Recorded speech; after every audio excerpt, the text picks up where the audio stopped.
All right, we'll call the meeting of the Policy and Academics meeting of March 15th, 2023 to order. First order of business is roll call. Mr. Dr. Yeah, here. Ms. Valerie Bourgeois. Here. Ms. Leslie Wells. Here. All right. Item 2, policy and procedure, proposed policy revisions and new policies. To approve revisions to policy BCDD, agenda preparation and dissemination as presented.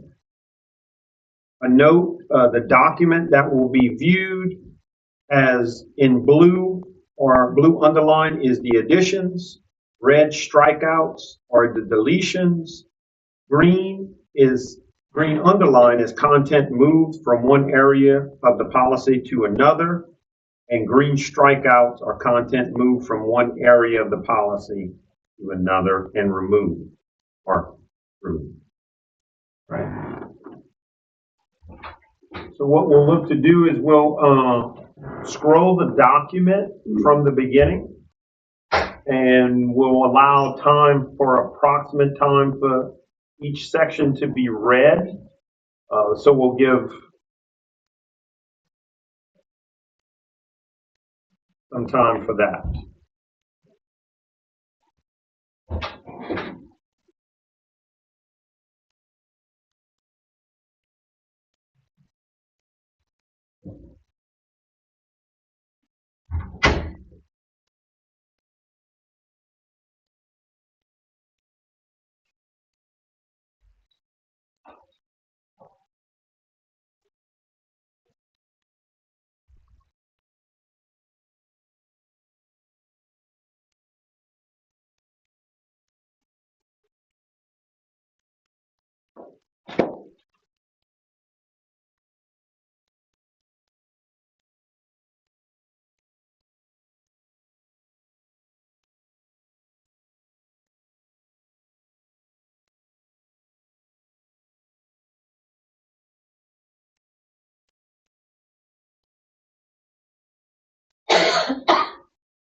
All right. Can I have a motion? So, Ms. Bourgeois and Ms. Wells, first and second. First off, we'll have any open comments for the community.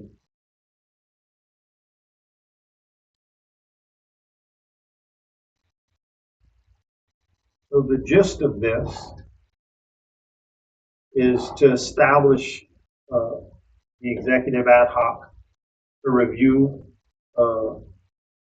inquiries about placing items on the agenda, whether it would be outside of the board member or person and any board member. And again, it gives clear delineation of the areas that an agenda item actionable within our purview, kind of those things, sets the stage for that committee to review and to establish the worthiness of it meeting a spot on the full board agenda. Any public comment? Any board discussion?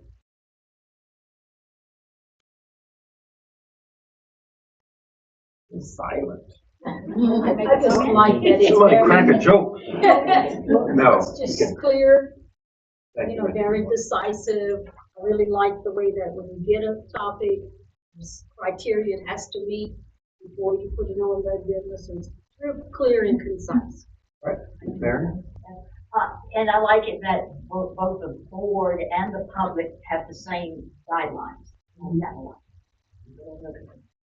Okay. So if there is no more discussion, and then you're ready to vote, please do so.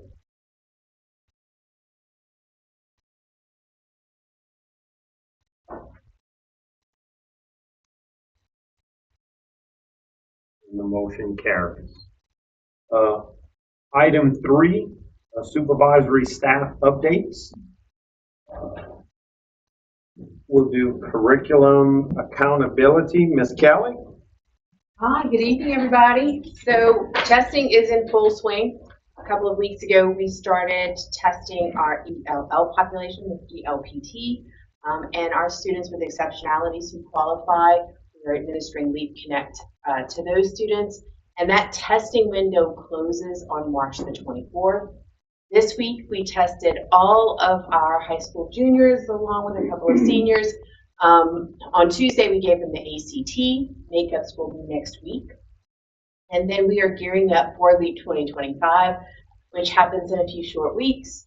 Our high school students will start testing first. They begin on April the 20th. And we are implementing a new plan this year that we did present to the board over the summer, where we will be testing English 1, English 2, Algebra 1, and Biology over a 3-day period.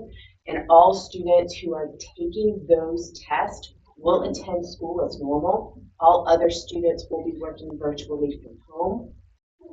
And then we'll be able to test U.S. history and geometry after everyone returns, because they are smaller populations and we're able to accommodate them while everyone else attends school. Our students in grades 3 to 8 will start LEAP testing on April the 25th. They're going to test ELA on the 25th, 26th, and 27th.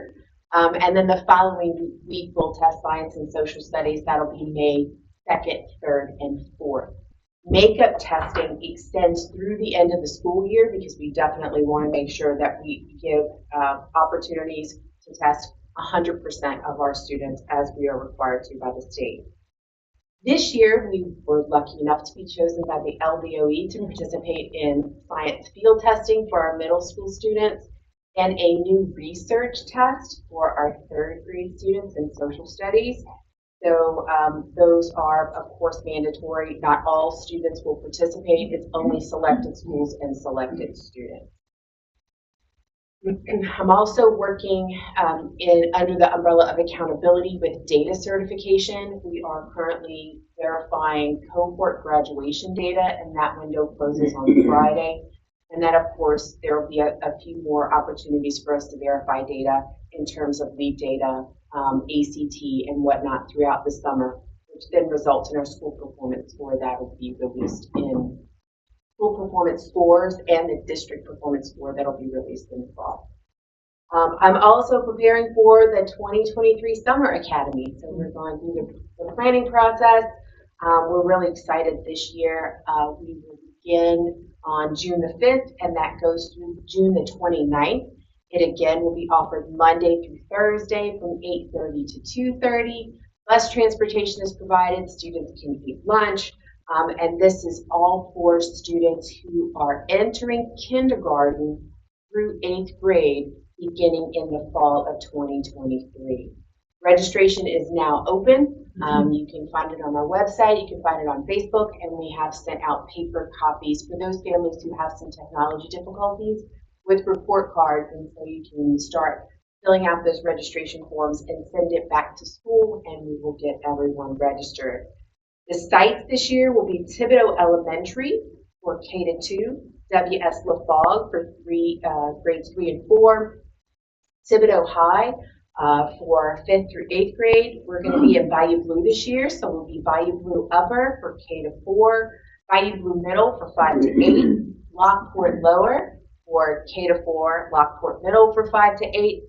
South Blue Rose and Galliano will have a K to 8 site just because of the location.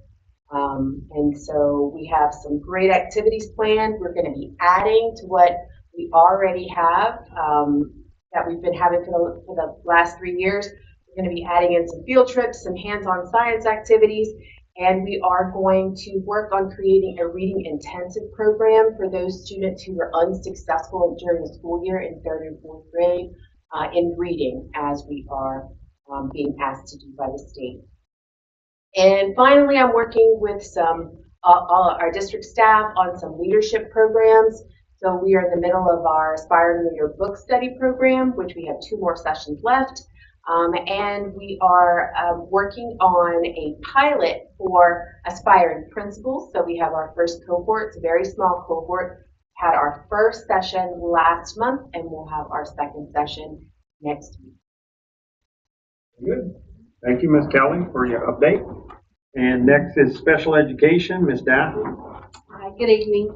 We have finally, think we have put to bed our October 1st count, yeah. And so we're about 1396 in the district of special education students, and that includes students at our charter schools as well. And that's up about 20 kids from last year. So we're growing in my department slowly, but we have an increase of special education students.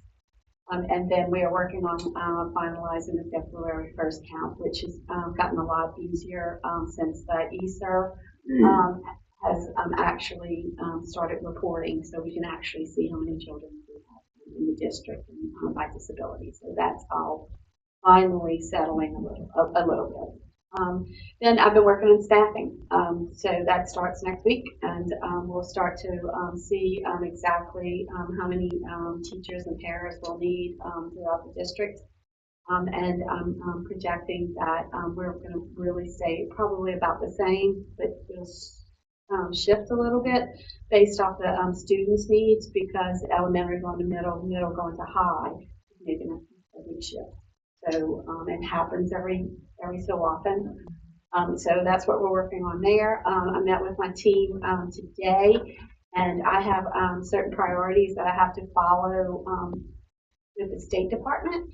So whenever I'm planning out the IDEA grant, I have certain categories that I have to address. So one is early intervening and early identification of students with special needs. One of the areas that we work on is high quality instruction. The other is related and specialized instruction that actually relates to high quality instruction. And then we also look at transition. And when we say transition, it's from a birth into our 3-year-old program, as well as transition at the high school level, and then transition out once the students leave us into post-secondary outcomes. So that's the focus areas. So everything that I do has to fall into those categories. And so I met with my team today, and we were prioritizing what we want to do and have a strategic plan for us and my department for the next 3 years. So we're working on that.